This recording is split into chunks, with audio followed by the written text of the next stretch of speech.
오늘 이 말씀을 통해서 버림받은 자들이라는 제목으로 하나님의 말씀을 한번 나눠보도록 하겠습니다. 여러분은 하나님의 백성이라도 하나님의 백성으로 부름받은 자들 중에서 버림받은 자들이 있다고 생각하십니까? 아니면 그런 일은 결코 없을 것이다 라고 생각하십니까? 바울은 이렇게 말했습니다. 내가 내 몸을 쳐서 복종시키는 것은 내가 남에게 전도한 후에 오히려 나 자신이 버림을 받을까 두렵기 때문이다. 바울은 자신이 지금 사도로서 복음을 전하면서도 자신이 버림받을 수 있다고 믿었습니다. 그래서 두렵고 떨림으로 날마다 구원을 이루었고 또 날마다 자기를 쳐 복종시켰습니다.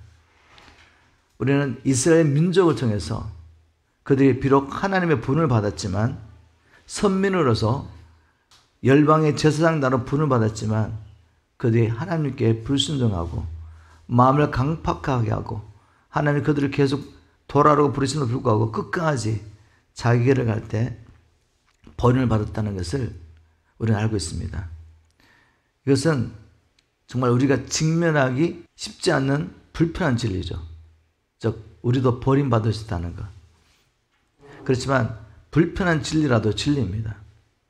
그래서 오늘은 왜 선민 이스라엘 민족이 그 중에 다수가 하나님의 부름을 받고도 버림을 받게 된지 그 이유를 찾아보도록 하겠습니다. 스가랴 9장에서 11장 말씀은 이스라엘의 구원자로 오시는 예수 그리스도에 대한 예언이 담겨 있습니다. 9장에서 우리는 예수 그리스도가 나귀를 타고 오시는 겸손한 왕으로 계시된 것을 보았습니다. 또 10장에서는 예수님이 모퉁이 돌, 장막의 말뚝, 그리고 싸우는 활, 전쟁의 활로 묘사하는 것을 보았습니다. 근데 11장에 와서 11장 12절에 이런 말씀이 있습니다. 나의 품삯으로 은 30개를 달아서 내게 주었다. 자, 이 말씀을 통해서 결국 이스라엘 백성들이 하나님께서 그들의 구원자로 보내신 이 메시아를 예수 그리스도를 배척할 것을 암시하고 있는 것을 우리가 보게 되죠. 이스라엘 백성들이 참 목자이신 예수 그리스도를 배척하고 거짓 그리스도, 즉 그리스도를 따라가다가 어떻게 됐습니까? 결국 멸망하게 됩니다.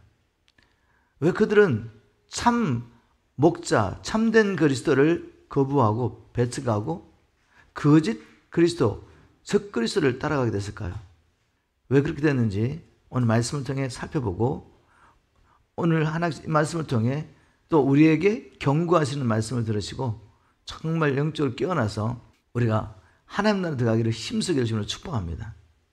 이 11장 말씀을 해석하려면은 13개가 되는 말씀이 있는데 그것은 이 11장 말씀이 예수 그리스도의 철인과 관련해서 지금 예언했다는 것을 꼭 기억해야 됩니다. 다시 말해서 이 말씀 하나를 읽어가면서 이 말씀을 어디에 비춰봐야 된다면은 예수님이 초림하셨을 때 그 시대를 보면서 해석해야지 이 말씀이 열리게 되죠. 바로 이런 열쇠를 가지고 하나님의 말씀을 한번 11장 말씀을 열어보면서 오늘 우리에게 주시는 말씀, 경고의 말씀을 마음에 새기도록 하겠습니다. 자, 본문 들어가서 이 11장 1절부터 이 3절에 하나님께서 이스라엘 백성의 지도자들에 대해서 심판하시는, 심판을 경고하는 메시지가 있는 것을 보게 되죠. 11장 1절 2절 현대인 성경입니다. 레바논아 내 문을 열고 불이 내 백향목을 사르게 하라. 잣나무야 통곡하라. 백향목이 넘어졌고 아름다운 나무들이 꺾여지고 말았다. 바산의 상수리 나무야 통곡하라. 울창한 숲이 쓰러졌다. 정말 이 말씀을 읽어보면 도대체 이 말씀이 무슨 말씀인지 우리가 알 수가 없습니다. 그런데 항상 우리가 무엇을 통해서 성경을 열어야 되냐면 예수 그리스도를 통해 하나님 나라에 이루어가시는 하나님의 구원 계획의 말씀을 풀어가는 가운데서 다음 절과 이렇게 연결해서 보면 여기에 등장하는 백향목, 잣나무, 상수리 나무, 하나님께서 심판을 선포하고 있는 이 사람들이 누구인 것을 알 수가 있죠. 그들은 3절 말씀에 연결해서 보면 바로 그 당시에 예수님이 초림하셨을 때 유대 민족의 지도자라는 것을 알 수가 있죠. 3절 이렇게 말씀하고 있습니다.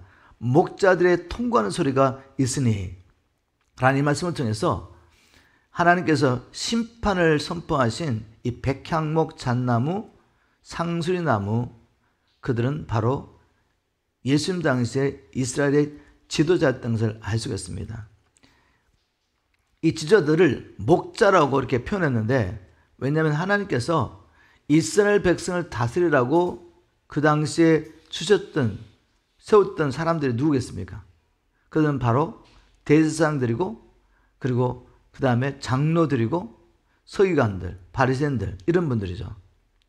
바로 이들을 향하여 하나님께서는 진노를, 하나님의 심판을 선포한 것입니다. 하나님께서 이들을 사르겠다고 말씀하셨는데, 이것은 이들을 향하여 하나님이 진노의 심판을 베푸시겠다는 의미죠. 하나님께서 진노하시는 그날에 그 당시 이스라엘 백성의 목자들이 의지했던 세상의 영광과 사랑이 그들을 구원하지 못할 것을 주님께서 이렇게 선포하셨습니다. 스가랴 11장 3절에 목자들의 통곡 소리가 있으니 그들의 영광이 사라졌기 때문이다. 사자들이 어르렁거리는 소리를 들어보아라. 사랑하던 요단 계곡이 황폐했다. 그들이 평소에 사랑했던 세상의 영광과 사랑이 심판한 날에 그들에게 아무런 소용이 없을 뿐만 아니라 한순간 그들이 생명처럼 붙잡고 있던, 영원할 거로 생각했던 그 세상의 영광과 사랑이 사라지게 될 것을 주님 말씀하겠습니다. 바로 이들은 세상의 영광과 세상의 자랑을 사랑했기 때문에 사람들로부터는 칭찬과 영광을 구하고 하나님부터는 영광을 구하지 않았기 때문에 어떻게 됐습니까? 그들의 눈이 어두워져서 그들이 외우고 있고 가르치고 있는 그 말씀을 통해서 이미 선지자를 통해 말씀하신 그 메시아가 왔음에도 불구하고 눈이 어두워졌기 때문에 주님을 알아보지 못합니다. 그리고 오히려 배척하고 이방인의 손에 빌려서 선지자들이 예언하는 날마다 안식일마다 그들 읽는 그 말씀이 이미 성취된데도 불구하고 깨닫지 못하고 오히려 예수님을 핍박하고 죽이게 되죠. 그렇게 된 이유를 예수님은 요한복음 5장 44절에 이렇게 말씀하셨습니다. 너희가 서로 영광을 취하고 유일하신 하나님께로부터는 영광을 구하지 아니하니 어찌 나를 믿을 수 있느냐. 그들이 세상의 영광을 구했기 때문에 하나님을 믿는다고 말하면서 하나님의 백성의 지도자라고 말하면서 그들의 마음에는 세상의 자랑, 사람으로부터 인정과 칭찬, 그리고 세상의 권세, 세상의 부를 구했기 때문에 그것이 곧 하나님 주신 축복이다 라고 믿었기 때문에 잘못 믿은 것이죠. 그런 말미암아 마음이 어두워져서 성경에 기록된 선지자가 예언한 메시아가 왔음에도 불구하고 보이지 않습니다. 깨닫지 못합니다. 우리가 여기서 한 가지 기억할 거 있습니다. 우리가 마음에 새겨야 될 건 뭔가 하면, 우리도 하나님을 믿는다고 말하면서도 세상의 것을, 세상의 영광이나 사람으로부터는 칭찬과 사람으로부터 인정을 구하기 어떻게 된다고요? 우리의 마음이 어두워진다는 거죠. 이것은 그들만에 일어나는 사건이 아니라 우리에게도 일어날 수 있는 사건입니다. 우리의 마음이 어두워지지 않기 위해서는 항상 하나님의 말씀 앞에 우리를 비춰보면서, 하나님, 내 안에 아직도 나를 사랑하기 때문에 사람부터 보던 영광과 칭찬의 그 동기에서 내가 주님을 섬기지는 않습니까? 또 교회를 섬기지는 않습니까? 우리가 하나님 앞에 물어봐야 됩니다.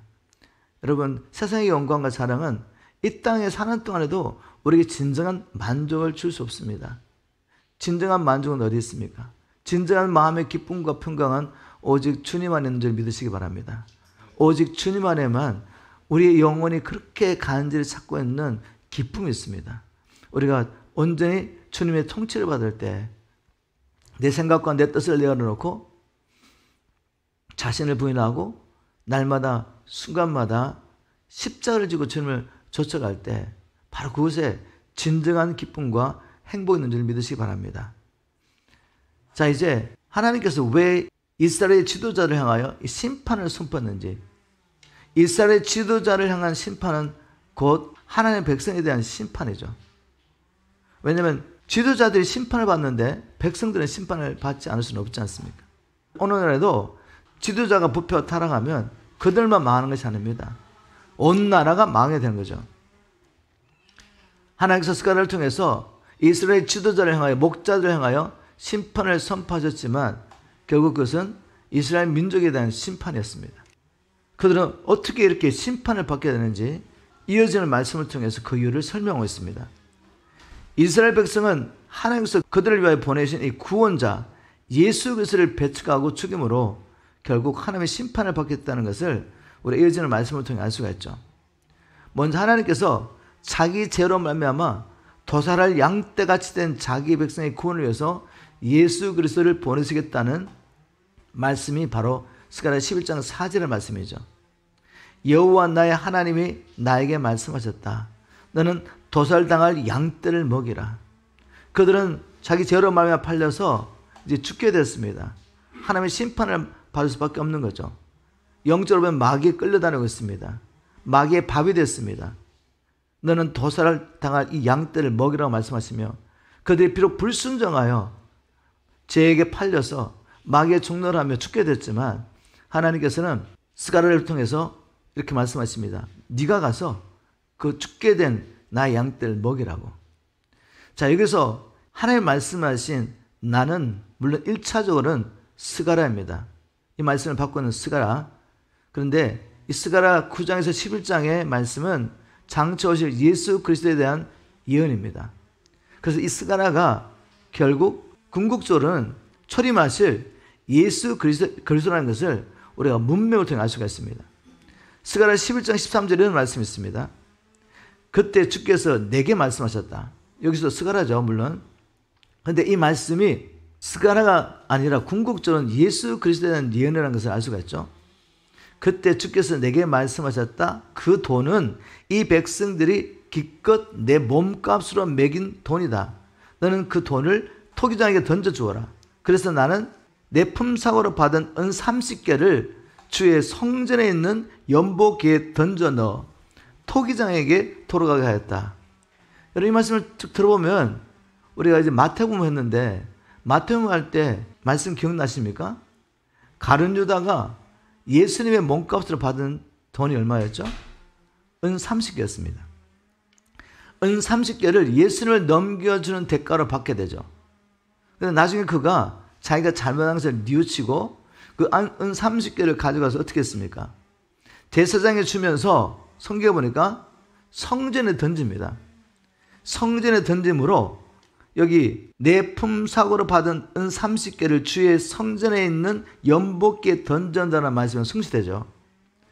그런데 이 대제사장들이 이 돈이 핏값인 것을 알고 성전 건물에 넣지 않습니다. 어떻게 했습니까? 이 은 30개를 가지고 그 당시에 나그네들을 위한 매장지로 토기장에 밭을 사게 되죠. 그래서 하나님의 말씀에 토기장에게 돌아가게 하였다는 말씀이 성취됩니다. 자, 그러면 스가랴에게 주신 말씀이지만 궁극적으로는 이 말씀을 통해 예수 그리스도께서 고난을 받고 죽으실 것에 대한 예언으로서 이 말씀을 하신 것이죠. 이 말씀이 그대로 성취된 것을 우리는 알고 있습니다. 그래서 주님께서 스가랴에게 하신 말씀 11장 4절에 너는 도살당할 양떼를 먹이라는 말씀도 예수 그리스도에 대해 하신 말씀인 것을 알 수가 있습니다. 자기 죄로 죽을 수밖에 없는 자기 백성들에게 독생자 예수 그리스도를 선한 목자로 보내셔서 그들을 먹이시겠다는 하나님의 계획이죠. 이것을 스가랴를 통해서 보여줬습니다. 정말 성경 말씀은 성령께서 깨닫게 하지 않으시면 이 말씀이 예수 그리스도의 삶 가운데 성취되는 말씀이라는 것을 우리가 어떻게 알 수가 있겠습니까? 오직 성령만이 이 말씀을 우리에게 열어줄 수 있습니다. 그리고 성경을 주신 의도대로 모든 성경이 예수 그리스도라는 예언이라는 것을 깨닫고 이 예수 그리스도를 우리에게 계시하시면서 예수 그리스도를 통해 우리를 구원하시고 하나님 나라 이루하시는 하나님의 구원 계획으로 이 말씀을 보면 성경이 열리게 되어 있습니다. 계속 한번 살펴보겠습니다.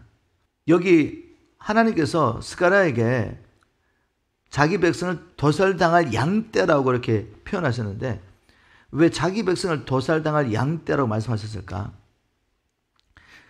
하나님의 백성들은 왜 도살당할 양떼가 되었습니까? 그 이유를 주님의 말씀 속에서 찾을 수 있겠습니다. 결국 결론적으로 말하면 하나님의 백성을 하나님의 말씀을 잘 양육하여서 하나님을 섬기게 하며 그들을 하나님 나라로 이끌어야 할 이 지도자들이 자기 욕심에 빠져서 하나님의 말씀을 왜곡하고 사람의 지혜로 이 말씀을 풀어서 잘못 가르쳤기 때문에 그렇습니다.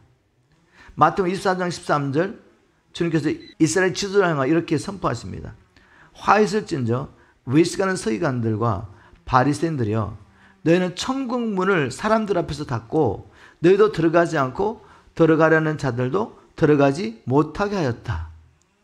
천국 열쇠 하나님의 말씀을 그들에게 주었습니다. 누구에게? 바리새인과 율법사들과 제사장들에게. 이 말씀을 가지고 자기도 하나님 나라 들어가는 길을 찾았어야 되죠. 그리고 하나님의 백성들에게도 그것을 가르쳐주고 그들을 마땅히 하나님 나라로 인도했어야 했습니다. 그리고 이스라엘 민족을 하나님 제사장 나라로 세우시고 열방에 흩어져 있는 이런 자기의 백성들도 동일하게 이 진리의 말씀을 통해 하나님께 인도해야 될 사명을 가진 이들이 어떻게 했습니까? 이 말씀을 단지 자기 욕심을 채우는 도구로 사용한 것입니다. 그래서 사람의 지혜로 풀어가지고 사람들로 하여금 자기를 섬기게 만들고 자기의 영광을 돌리게 만들었던 것이죠. 그래서 결국 자기도 하나님 나라 들어가지 못할 뿐만 아니라 하나님께서 그들에게 맡겨진 영혼들까지도 도살을 당할 양떼가 되게 한 것입니다. 이렇게 죽게 된 양떼에게 생명을 주되 풍성히 주시도록 보내신 분이 누구십니까? 선한 목자이신 예수 그리스도시죠. 그래서 예수님은 자기를 이렇게 소개했습니다. 요한복음 10장 10절에서 11절 도둑이 오는 것은 양을 훔쳐다가 죽여 없애려는 것뿐이다. 그러나 내가 온 것은 양들이 생명을 얻되 더욱 풍성히 얻도록 하기 위해서이다. 나는 선한 목자이다. 선한 목자는 양을 위해 자기의 생명을 바친다. 하나님께서 이스라엘 백성의 목자들로 세워졌던 이스라엘 지도자들은 자기 배를 채우며 그 양떼를 오히려 죽이고 멸망을 인도했죠. 그런데 주님은 오셔서 죽어가는 그들에게 생명을 주되 풍성히 주시러 오신 것이죠. 바로 선한 목자로 오신 것입니다. 스가랴는 이스라엘의 구원자로 오실 그 예수님께서 그들을 은총과 연합이라는 두 막대기로 돌볼 것을 이렇게 예언했습니다. 스가랴 11장 7절 그래서 나는 도살당할 그 양떼를 먹이게 되었다. 그들은 참으로 가련한 양들이었다. 나는 막대기 두 개를 가져다가 하나는 은총이라 부르고 다른 하나는 연합이라 부르며 양떼를 먹였다. 자, 이 말씀도 그 당시에 이 목자들이 막대기를 가지고 양떼를 돌보면서 생각할 때 이 말씀 의미를 이해할 수 있습니다. 그 당시 목자들은 양떼를 돌보는 도구로서 막대기를 사용했습니다. 그런데 이 선한 목자이신 예수 그리스도는 어떤 막대기를 가지고 자기의 양들을 돌본다고 했습니까? 은총과 연합. 그 의미가 뭔지 아시겠죠? 바로 예수 그리스도의 이 대속을 통해 이 대속의 은혜를 통하여 자기의 백성을 구원하시겠다는 의지죠. 바로 예수 그리스도의 피 흘림을 통해서 하나님과 원수된 이 관계를 화목하게 하고 연합하게 하죠. 그리고 오늘 본문의 말씀을 통해 보면은 북이스라엘과 남유다가 한 족속임에도 불구하고 갈라져 가지고 수백 년 동안 원수로 싸웠습니다. 그런데 이것도 하나님께서 하나가 되게 하시겠다는 거죠. 은총의 막대기를 통해서 연합하게 하시겠다는 말씀입니다. 이스라엘 백성들이 하나님과 화목하고 또 자기들끼리 화목할 뿐만 아니라 이제는 이 복음을 통해 예수의 십자가의 복음을 통해 이 은총의 막대기를 통해서 결코 하나 될 수 없는 유대인과 이방인들까지도 하나가 되게 하셨다고 또 연합하게 하셨다고 바울은 선포했죠. 에베소 2장 14절에 보면 예수님은 우리의 평화가 되시는 분이십니다. 그분은 유대인과 이방인을 갈라놓은 담을 헐어서 둘이 하나가 되게 하였습니다. 정말 선한 목자이신 예수 그리스도는 은총과 연합하는 막대기로 자기 양무를 돌보셨죠. 그런데 문제는 무엇입니까? 예수님 당시에 이스라엘 백성들은 자신들에게 풍성한 생명을 주시기 위하여 오신 선한 목자를 어떻게 했습니까? 알아보지 못하고 배척했죠. 그리고 이방인의 손에 맡겨서 죽게 했습니다. 도살할 양떼를 살리기 위해서 오신 자기의 구원자를 이렇게 배척한 것입니다. 성경은 이들이 진리의 사랑을 거부했기 때문에 결국 하나님의 심판을 받게 될 것이라고 선포했습니다. 스가랴 11장 6절에 이렇게 말씀하겠죠. 나 여호와가 말한다. 내가 다시는 이 땅 백성을 불쌍히 여기지 않을 것이다. 내가 이 백성을 외국 통치자들의 손에 넘겨주겠다. 이 땅이 짓밟혀도 내가 그들을 구출하지 않을 것이다. 이렇게 선한 목자를 배척한 이스라엘 백성을 향하여 하나님은 심판을 선포하셨습니다. 그 심판을 누구를 통해 하신다고요? 바로 외국 통치자의 손에 넘겨줘서 그들을 짓밟게 하며 그 가운데 그들이 부르짖어도 나는 그들을 구출하지 않겠다라고 예언하셨습니다. 그런데 이 말씀이 그대로 이루어진 걸 우리가 알고 있죠. 예수님을 그렇게 십자가에 못 박혀 죽이고 그러고 난 다음에 어떤 일이 있었습니까? AD 70년에 하나님께서 로마의 장군 티투스를 통해 예루살렘을 멸망시킵니다. 그래서 내가 이 백성을 외국 통치자의 손에 넘겨주겠다는 말씀이 그대로 성취되죠. 하나님께서 이 이스라엘 지도자들 어떻게 심판하시냐면 불이 내 백향목을 사르게 하라 라고 말씀하셨는데 이 불로 사르겠다고 말씀하셨죠. 사르게 하라는 이 원의 의미는 완전하게 불태워 흔적조차 없애도록 한다는 의미인데 실제로 일이 일어났습니다. 로마 군대가 예루살렘을 점령하는 가운데 성전에 숨어있던 유대인들과 싸우면서 그 가정 가운데 로마 군인 한 사람이 횃불을 성전에 던집니다. 그런데 그 불이 온 성전을 태우게 되죠. 그리고 어떻게 됐습니까? 성전이 완전히 불타고 난 다음에 성전을 장식하고 있던 금들이 다 녹아가지고 돌 사이에 들어가게 됩니다. 로마군이 어떻게 했죠? 돌들을 다 뒤집어가지고 완전히 성전을 회파하게 되죠. 그래서 결국 예수님의 말씀이 그대로 성취되죠. 제자들이 헤롯이 보수했던 이 성전을 보면서 이 성전을 막 자랑할 때 예수님께서 마태복음 24장에서 이렇게 말씀하셨습니다. 너희가 이 모든 것을 보지 못하느냐? 내가 진실로 너에게 이르노니 돌 하나도 돌 위에 남지 않고 다 무너뜨리우리라. 하나님의 말씀이 그대로 성취되고 있습니다. 우리가 하나님의 말씀에 집중하고 어떤 일이 일어났다 할지라도 이 말씀을 붙잡고 말씀대로 살아야 되는 이유가 바로 여기 있습니다. 하나님의 말씀이 너무나도 놀랍게 말씀대로 그대로 성취되는 것을 보게 되죠. 또 스가랴는 하나님께서 자기 백성을 버려두시겠다고 말씀하셨는데 이 버려두심으로 그들의 상황이 처참하게 될 것을 이렇게 예언했습니다. 스가랴 11장 9절 나는 그들에게 이렇게 말하였다. 나는 더 이상 너희 목자가 되지 않겠다. 죽는 자는 죽는 대로 망하는 자는 망한 대로 내버려 둘 것이며 남은 자들이 서로 살을 뜯어먹어도 나는 상관하지 않겠다. 여러분 이 말씀이 그대로 이루어진 거 아십니까? 말씀대로 스가랴 이 예언이 로마 군대가 예루살렘을 포위하고 있는 동안에 그대로 성취됩니다. 로마 군대가 와서 이 예루살렘을 함락시키려고 세웠던 전략이 뭔가 하면 예루살렘 지도를 완전히 포위하고 아사 굶어 죽게 만드는 전략이었습니다. 그 당시 예루살렘 성이 로마 군대에 의해서 포위됐을 때 그 상황을 역사가 이렇게 기록하고 있습니다. 한번 잘 들어보십시오. 스가랴 예언이 그대로 성취됐다는 걸 우리가 알 수가 있습니다. 역사가 이렇게 기록했습니다. 예루살렘이 티투스 장군, 로마의 군대 장군이죠. 티투스로 말미암아 재차 포위됐을 때 당한 재난은 실로 끔찍스러웠다.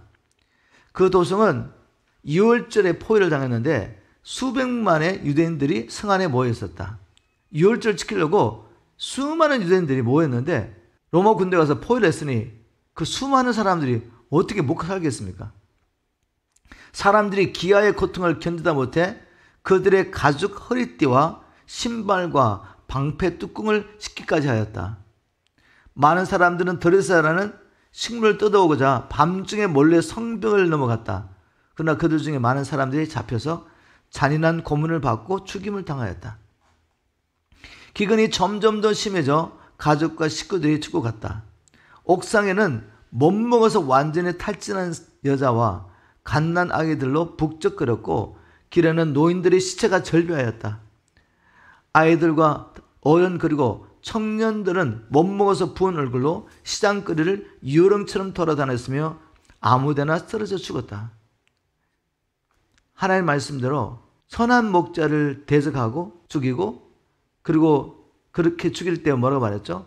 이 피가 우리와 우리 후손들에게 돌을 거라고 자신들이 뭘 말하는지도 모르고 그렇게 선포했던 그 말대로 하나님의 심판이 임하자 수많은 사람들이 굶어 죽었습니다.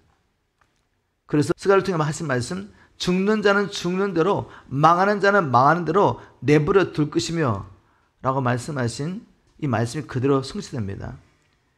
그 당시 유월절 축제를 위해서 예루살렘에 모였던 사람들이 무려 270만 명 정도가 되었다고 합니다.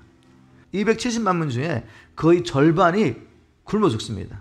로마 군대에서 죽임을 당한 사람이 무려 110만 명, 110만 명이 이렇게 저렇게 죽은 것입니다. 하나님의 말씀의 성취로서. 역사가는 계속 이렇게 또 증언하고 있습니다. 마리아라는 여인이 있었다. 그녀는 너무 못 먹어서 자신의 아들을 잡아먹고는 남은 부분을 숨겨두었다. 강도들이 구수한 냄새를 맡고는 음식을 달라고 협박했다. 나중에 사람의 고기라는 것을 알고는 강도들은 기겁을 하고 그 집을 도망쳐 나왔다. 스가랴 예언가는 뭐가 있었습니까?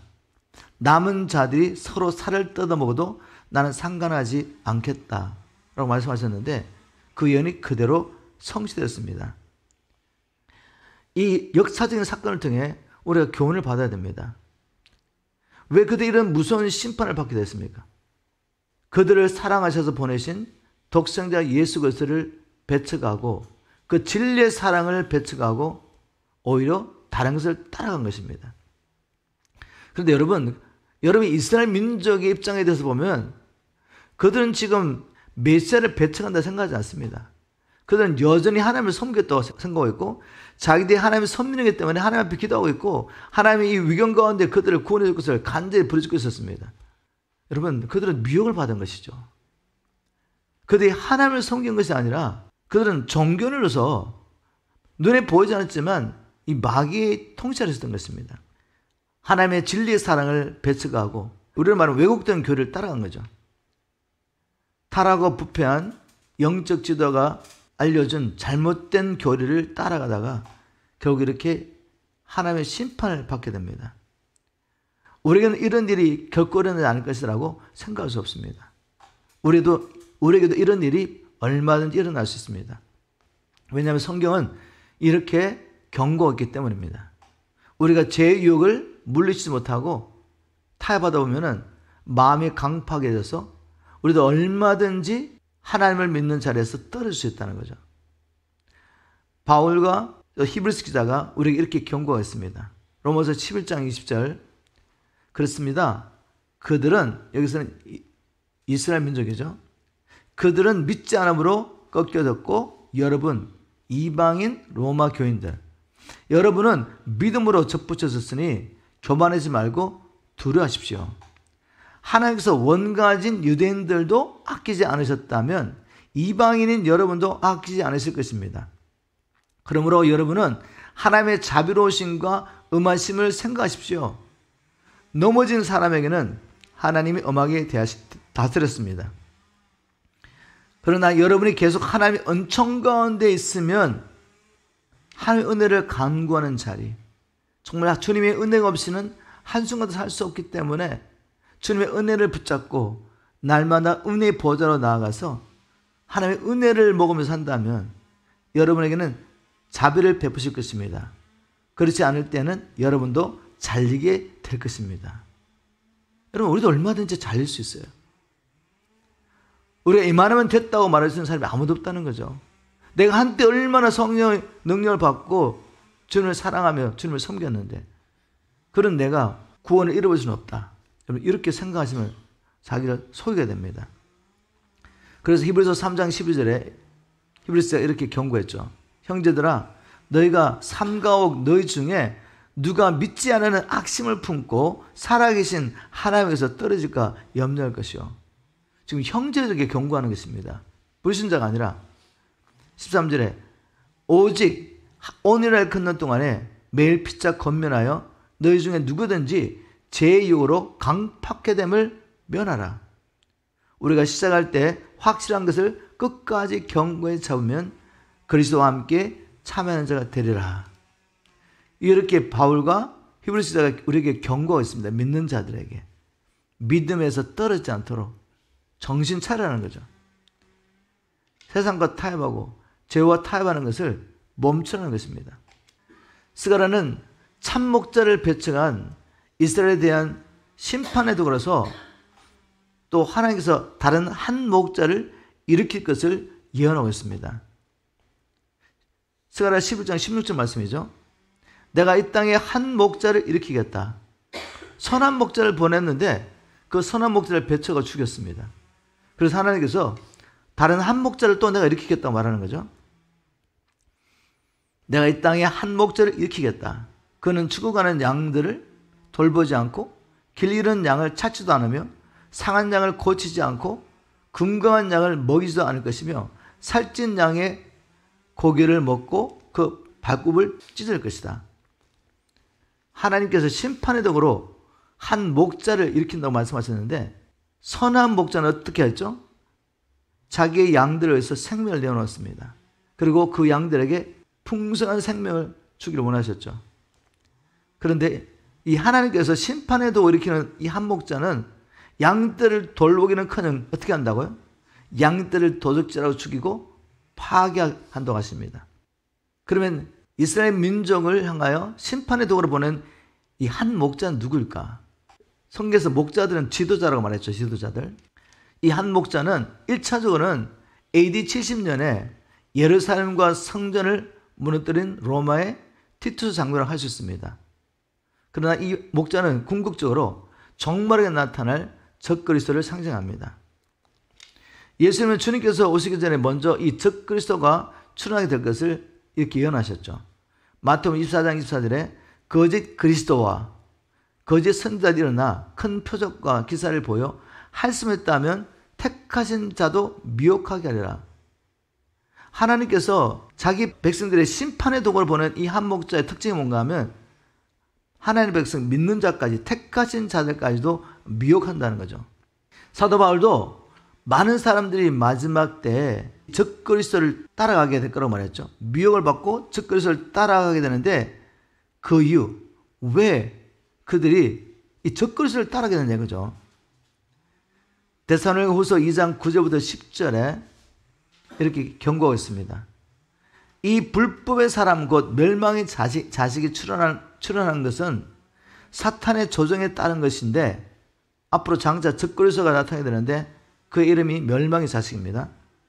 그가 사탄의 조정을 따른다고 말합니다.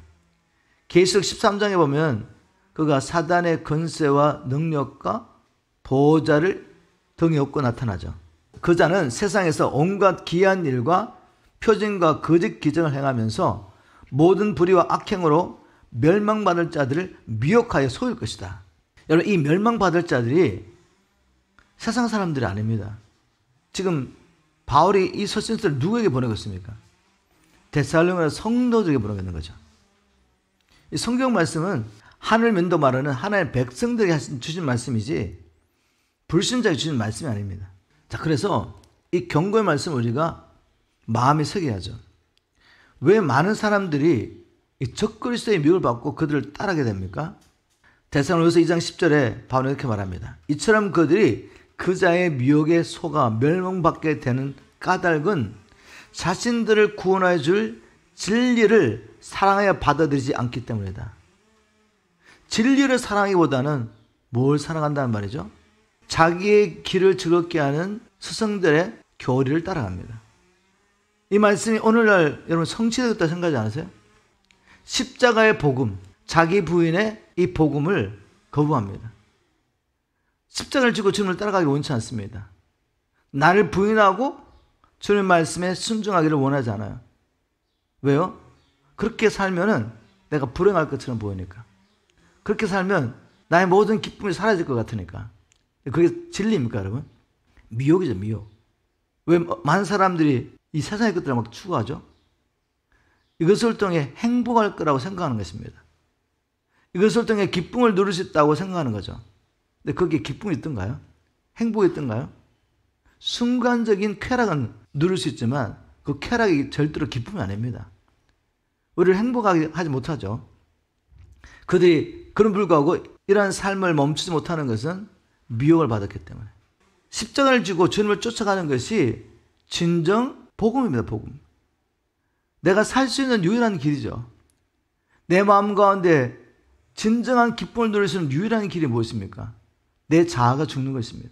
하나님께서 내 심령에 보좌에 앉아서 통치하실 때 바로 주님 안에서 우리는 진정 기뻐할 수 있는 것입니다. 나를 향하신 주님의 계획이 이룰 때만 나의 존재 가치를 내가 깨닫게 되고 그런 말미암아 진정으로 행복할 수 있는 것이 바로 우리죠. 가장 무서운 건 무엇이죠? 십자가의 복음이 참 진리인 것을 알지 못하는 것입니다. 내가 어떻게 살든지 예수 그리스도를 믿기만 하면 나는 천국 가는데 문제가 없어. 이거 얼마나 듣기 좋습니까? 내가 어떻게 살든 어떤 죄 가운데 살든 예수 그리스도의 은혜로 말미암아 내 재산을 받고 천국 갈 수 있다. 그러니 내가 어떻게 살든 그것은 나의 구원과는 아무 관계없다. 이렇게 거짓 목자들이 계속 이야기합니다. 그래서 이걸 막 따라간다는 말이죠. 여러분 왜 그들이 심판을 받습니까? 진리의 사랑을 받아들이지 않기 때문에. 이스라엘 백성들이 일어났던 이 사건은 얼마든지 오늘날 우리에게도 일어날 수 있습니다. 그래서 우리가 정신을 차려야 되죠. 왜곡된 복음을 쫓아가지 않도록. 십자가를 지고 주님을 쫓아가는 일이 쉽지 않습니다. 씨름을 해야 되죠. 죄와 싸워야 되죠. 그런데 우리가 결단하고 십자가의 복음을 쫓아가려고 할 때 하나님의 도와주심으로 갈 수가 있습니다. 십자가를 지는 그 시간은 힘들고 어렵지만 그 십자가를 통과하고 난 다음에 우리가 누리는 부활의 능력. 나도 살고 나를 통해 수많은 영혼이 살아나는 것을 볼 때 우리는 기쁨을 누리게 되죠. 바로 주님께서는 이런 진정한 기쁨을 우리에게 주기를 원하시는 거죠. 그래서 이 진리의 복음을, 십자가의 복음을 붙잡고 따라오길 원하는데 많은 사람들이 이 십자가의 복음을 버렸습니다. 자기 부인의 이 길을 가지 않습니다. 좁은 길을 가기를 원치 않는 거죠. 넓은 길을 가고 있습니다. 그래서 그들도 하나님의 심판을 피하지 못할 것입니다. 그런데 이 진리가 오직 하나님의 말씀을 듣고 순종하는 사람들만이 깨달을 수가 있습니다.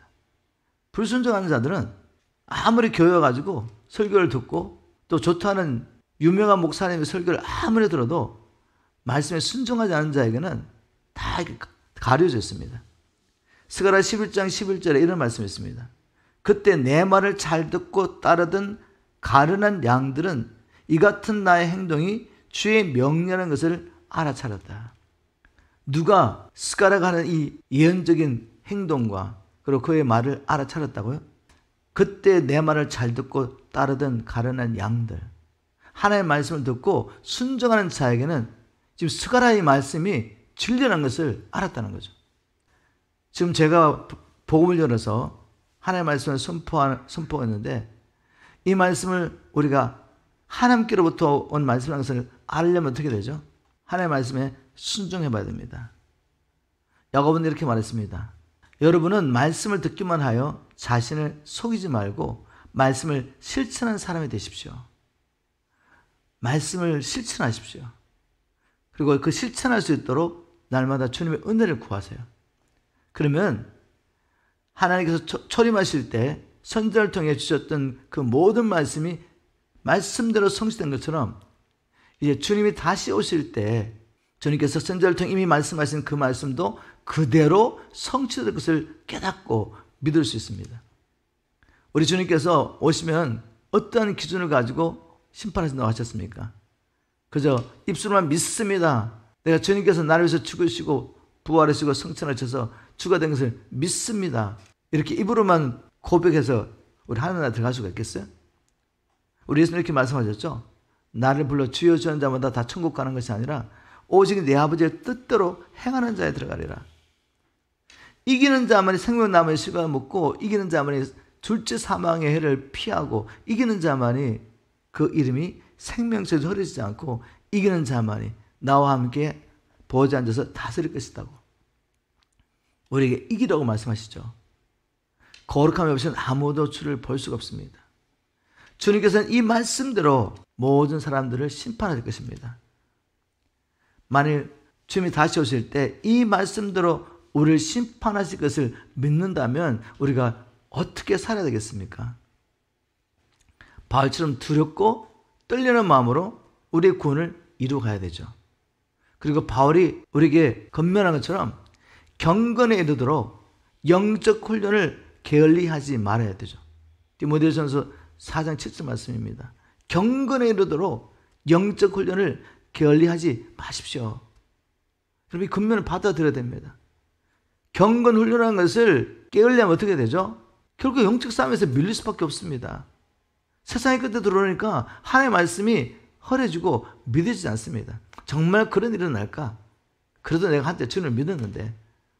여러분, 영적 훈련을 게을리하면 세상의 영이 들어와서 우리를 미혹합니다. 우리 마음을 어둡게 해서 진리를 들어도 나하고는 아무 상관없는 이야기로 그렇게 흘러버리게 되죠.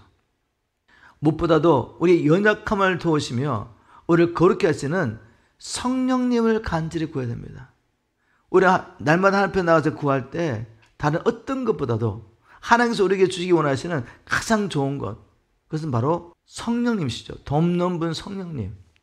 돕는 분 성령님이 우리에게 충만하게 임하지 않으면 우리가 기도인들 하나님 뜻대로 할 수가 있겠습니까? 우리가 아는 말씀을 살아낼 능력이 우리에게 있겠습니까? 주신 사명을 감당할 능력이 있겠습니까?